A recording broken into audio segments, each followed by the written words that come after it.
¿Cuál es el poder más importante para cada ser humano? El poder que Dios desea impartir a cada ser creyente. Bienvenidos a su programa Profecías Bíblicas con el Dr. John Varela.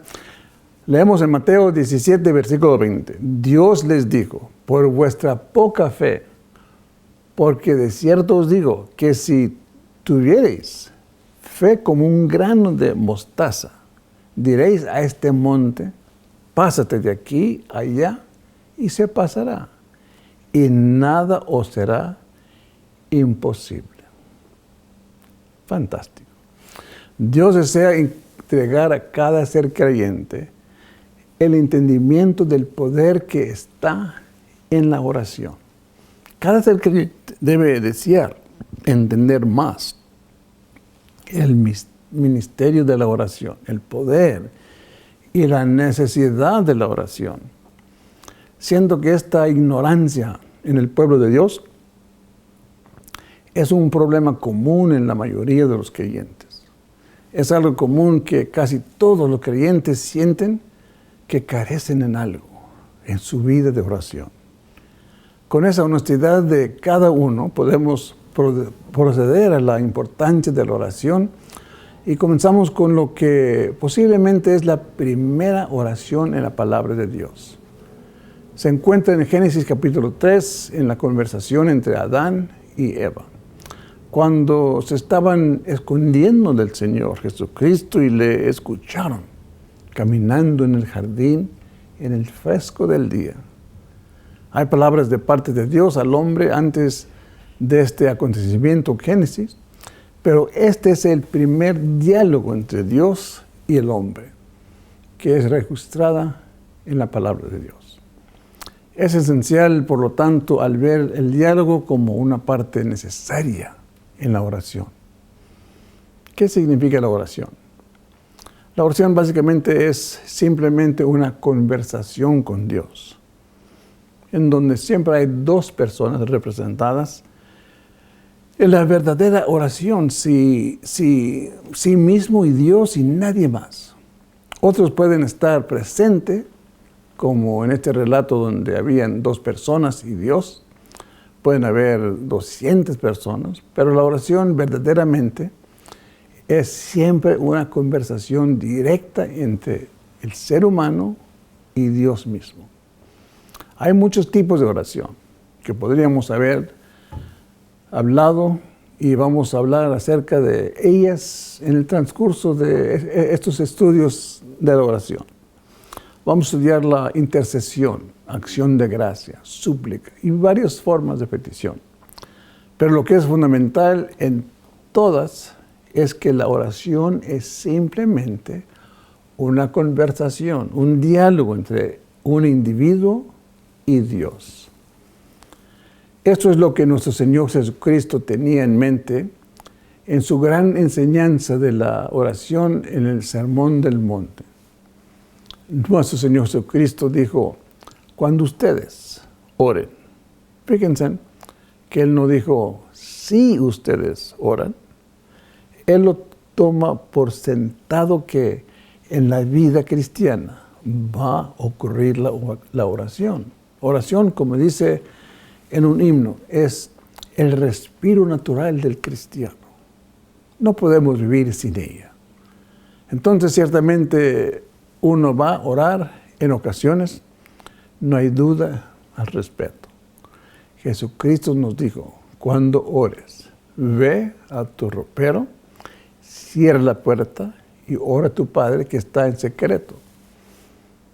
En la frase cierra la puerta no quiere decir literalmente que tenemos que orar en roperos. Estoy seguro que si tratamos de hacer eso nos sentiríamos tan sofocados que no podríamos respirar. Y la oración no podía durar por mucho tiempo. El Señor Jesucristo está hablando en una forma metafórica, diciendo, cierra todo lo demás. Cuando ores, no dejes que otras cosas interfieran. No estés envuelto en otros pensamientos o personas, sino que hables solamente con Dios mismo. Encuentro interesante el escuchar a otras personas orar. A veces uno puede oír cosas asombrosas. Cuando oyes puedes detectar a menudo que la gente no piensa acerca de Dios tanto como están pensando acerca de la gente que están escuchando su oración. Esto es muy común. Conozco un gran hombre de fe, siempre que ora, casi sin variación. Empieza dirigiendo la oración a Dios, pero está tan consciente de otras personas que le están escuchando que comienza a predicarles a ellos en la oración. ¿Han escuchado alguna vez algo semejante? Este hombre comenzó: Padre nuestro celestial, te damos gracias que podemos ver delante de ti. Sabemos que Dios es un Dios que escucha la oración y que aquellos que vienen a Dios en oración serán bendecidos por Él. Y antes que se dé cuenta, Él ha comenzado no a hablarle a Dios, pero hablándole a aquellos que están presentes acerca de Dios. Eso no es oración, amigo. Oración es conversación simple y directa entre sí mismo y Dios mismo. Muy importante entender esto. Eso es lo que queremos ver en el comienzo de este recuento en la palabra de Dios, en Génesis 3, versículos 8 al 9. Y oyeron la voz de Jehová Dios, que se paseaba en el huerto al aire del día. Y el hombre y su mujer se escondieron de la presencia de Jehová Dios entre los árboles del huerto. Mas Jehová Dios llamó al hombre y le dijo: ¿dónde estás tú? Eso es el comienzo de la oración. Es sugerido aquí, y yo creo que es una forma deliberada, que esto era algo común en las vidas de Adán y Eva. Es de notar que la primera oración registrada fue después de la caída. Aún el relato sugiere claramente que la oración había sido una delicia continua y bendición para Adán y Eva, y que fue parte de su vida diaria. Esto deja ver que es una acción común de parte de Dios. Dios viene al jardín en el fresco del día a conversar con ambos, Adán y Eva, que son creación de sus manos, y juntos hablaron en el jardín. No estamos seguros cómo Dios se le apareció a ellos. No se nos indica en las Escrituras, pero aparentemente Dios se apareció como otro ser humano. Es notable que, de hecho, es que en una manera sutil al menos, esto proyecta la encarnación cuando Dios mismo vendría a hacerse hombre, no meramente como hombre, sino actualmente como uno de nosotros, y todo el énfasis que ha significado en términos de oración desde la encarnación de nuestro Señor Jesucristo. Y por aquí, aparentemente, Dios aparece como hombre, porque ellos le oyeron caminando en el jardín. El sonido de sus pasos le recordó a Adán y Eva que el tiempo había llegado para tener su conversación diaria e intercambio con Dios. La cosa más notable en este incidente es que la iniciativa para empezar la oración comenzó con Dios. Es el Señor quien viene al jardín. Es el Señor que llama al hombre. Oración entonces comienza siempre con Dios, en muchas maneras. Esa es la verdad mayor acerca de la oración que podamos aprender de este incidente, porque a través de todas las Escrituras, esa verdad es fundamental en toda oración que se expresada de aquí en adelante. Así que siempre debemos leer la palabra de Dios desde ese punto de vista. Muchas enseñanzas falsas han salido donde proyectan que el hombre inicia la petición a Dios. En los mensajes que he escuchado con relación a la oración, se ve como si fuera el hombre quien rescata a Dios de una dificultad, orando al tiempo adecuado. Y más adelante en el relato en Génesis, donde Abraham está suplicando a Dios por las ciudades de Sodoma y Gomorra, después del anuncio que de Dios acerca de Sodoma y Gomorra, que iba a destruirlas por su maldad. Esto suena como si Abraham se levantara y dijese, se acercó a Abraham y dijo, ¿destruirás también al justo con el impío? Quizás haya 50 justos dentro de la ciudad. ¿Destruirás también y no perdonarás al lugar por amor a los 50 justos que estén dentro de él? Lejos de ti era ser tal, que hagas morir al justo con el impío y que sea el justo tratado como el impío. Nunca tal hagas. El juez de toda la tierra no ha de ser lo que es justo. Génesis 18, 23 al 25. Entonces Abraham procede a cuestionar a Dios en cuanto a cuántas personas justas se requería que hubieran en una ciudad para poder salvarla. Y Dios comienza con 50, después 45. Y va reduciendo en 5 hasta que va sintiéndose más atrevido y comienza con 10. Y finalmente, él termina con 10 personas y consigue que Dios acepte que si hubiese 10 personas justas en las ciudades, el Señor les liberará. He escuchado mensajes acerca de este tema que suena como si Abraham fuera más compasivo que Dios. Como si Dios tiene ira y es vengativa y ha perdido su temperamento y está dispuesto a destruir estas ciudades, pero Abraham interviene y pone un alto en Dios y dice, ahora cógelo con calma, no vayas muy deprisa aquí. En esa ciudad hay personas justas. Pero leemos, equivocadamente, este recuento, si lo vemos de esa forma, el hombre nunca es más compasivo que Dios, jamás.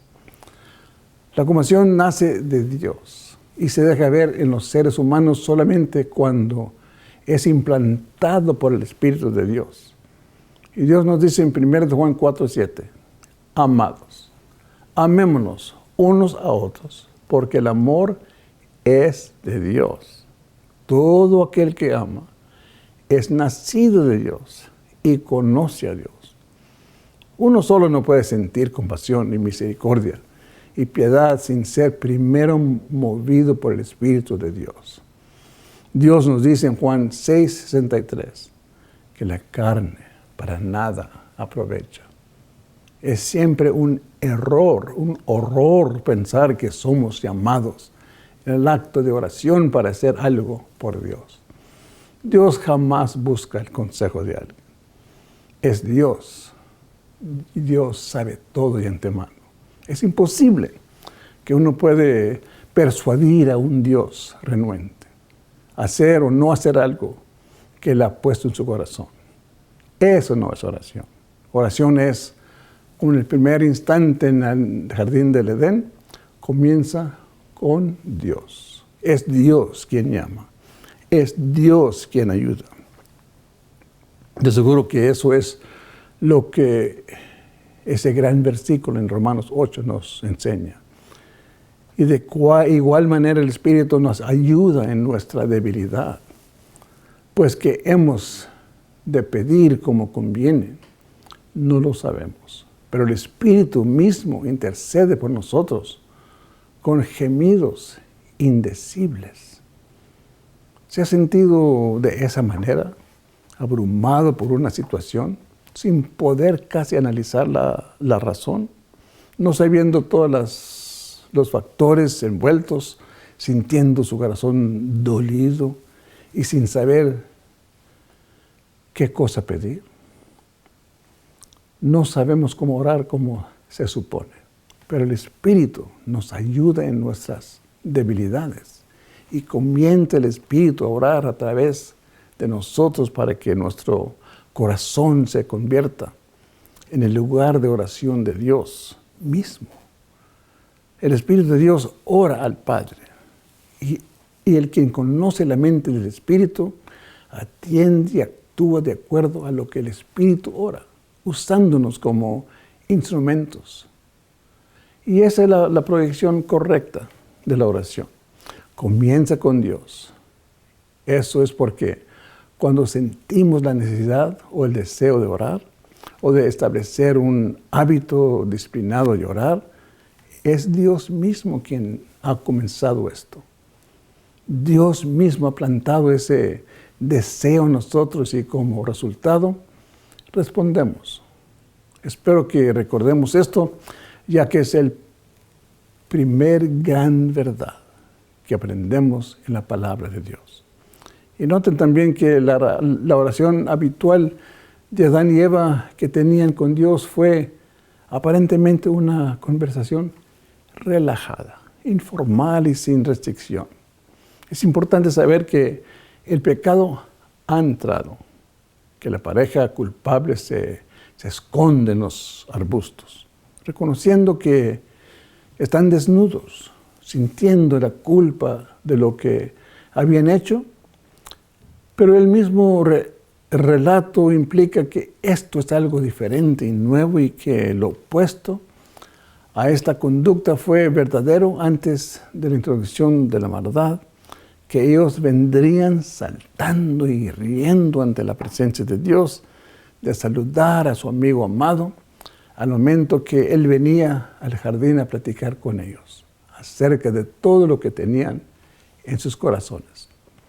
Esto es una indicación de lo que usted puede encontrar en la oración a través de la palabra de Dios. Especialmente lo que nuestro Señor Jesucristo nos enseñó acerca de la oración. No venimos a un juez severo, venimos a un Padre amante. El hecho de que esta oración con Dios y Adán y Eva ocurrió en el fresco del día es una indicación de que fue un tiempo relajado y sin presión. Su trabajo, cualquier cosa que estuviesen haciendo, fue terminado y ellos podían sentirse relajados y refrescados después de haber recibido el perdón de sus pecados. Uno puede estar seguro que ellos caminaron en el jardín hablando con su querido amigo, Creador y Salvador, en una conversación íntima y sin restricción acerca de cualquier cosa que estuviese en sus corazones. Eso es la oración. Eso es la oración. Esa manifestación de estar en una forma relajada, en la presencia de un amigo fiel, de un Creador fiel, de un Salvador fiel. Es importante notar algo más en este recuento, que el pecado ha entrado y que Adán y Eva se estaban escondiendo de Dios. Toda la informalidad se había acabado, reemplazado con miedo, con un sentir de culpa. Pero Dios mismo otra vez toma la iniciativa de corregir esa condición. Él comienza a hacerle preguntas a Adán y Eva. Y ahora es muy, muy importante entender esto, porque es evidente que hay un golfo grande de separación entre el hombre y Dios. Y es Dios quien emprende conectar el puente y conectarlos otra vez de ese golfo. Hay ocasiones en nuestra vida de oración cuando también uno se siente en ese sentir de que hay un golfo que nos está separando de Dios. Tenemos miedo o estamos muy cansados, desinteresados para venir a orarle a Dios. Lo que me anima en este recuento es que Dios mismo asume la responsabilidad de cambiar todo esto. Él lo hace en la oración al hacer las preguntas y prosigue con las siguientes preguntas que salen de sus labios divinos, en donde leemos: mas Jehová Dios llamó al hombre y le dijo, ¿dónde estás? Génesis 3:9. Y les dijo, ¿quién te enseñó que estabas desnudo? ¿Has comido del árbol de que yo te mandé no comieses? Génesis 3:11. Entonces Jehová Dios dijo a la mujer, ¿qué es lo que has hecho? Y dijo la mujer, la serpiente me engañó y comí. Génesis 3:13. Muy importante, amigo, entender que Dios no hace estas preguntas sin saber las respuestas de antemano. Él conoce todas las respuestas a las preguntas antes de hacerlas. Dios conoce el fin desde el comienzo. Él nunca hace una pregunta para su beneficio propio. No hay recuento en la palabra de Dios de preguntas hechas para satisfacer la curiosidad de Dios. El Señor Jesucristo siempre estaba haciendo preguntas a sus discípulos, no porque Él no sabía la respuesta, sino porque las preguntas requerían una investigación, una búsqueda de parte del individuo. La fe de uno siempre debe ser probada, como leemos en 1 de Pedro 1:7, para que sometida a prueba vuestra fe, mucho más preciosa que el oro, el cual aunque perecedero se prueba con fuego, sea hallada en alabanza, gloria y honra cuando sea manifestado Jesucristo. La fe de un amigo siempre debe ser probada. Día tras día nos encontramos con pruebas y Dios está esperando cómo vamos a reaccionar a la prueba. Reaccionando bien a través del Espíritu de Dios y pasamos la prueba, Dios es glorificado a través de esto y nos entrega galardones. Nos entrega parte de nuestra herencia terrenal. Y se establece una herencia celestial al mismo tiempo. Pero todo esto se requiere un parentesco íntimo con Dios, en cuanto Dios es ahora tu Padre y tú eres el Hijo. Y Cristo Jesús está viviendo su vida a través de ti, morando en ti y cumpliendo las buenas obras que Dios de antemano, antes de la fundación del mundo, estableció para tu bien. Gracias, Señor Jesús, por estas palabras escritas en el libro de Génesis, en la vida de Adán y Eva. Gracias por la oración, gracias por el conmovimiento que nos entregas para hacer súplicas, para presentarte con peticiones, con nuestras necesidades que ya tú sabes que tenemos. Ayúdanos, Señor, en todo momento a discernir cuándo debemos entrar en oración contigo. Ayúdanos, Señor. En Cristo Jesús te lo pedimos todo. Amén. Gracias por tu atención. Gracias por estar con nosotros. Que Dios te bendiga y que Dios te bendiga ricamente. Doctor John Barrell, invitándote a escribirnos, póngase en contacto con nosotros. Si tienes algunas inquietudes acerca de la palabra de Dios, escríbanos y te vamos a responder pronto. Tenemos una revista que imprimimos cada mes. Si lo quieres recibir, escríbanos a Today, the Bible and You, P.O. Box 1722 1722, Broken Arrow, Oklahoma 74013. Póngase en contacto. Queremos escuchar de ti. Tenemos una revista que si quieres recibir cada mes, te lo enviaremos gratis. Que Dios te bendiga y que te bendiga ricamente.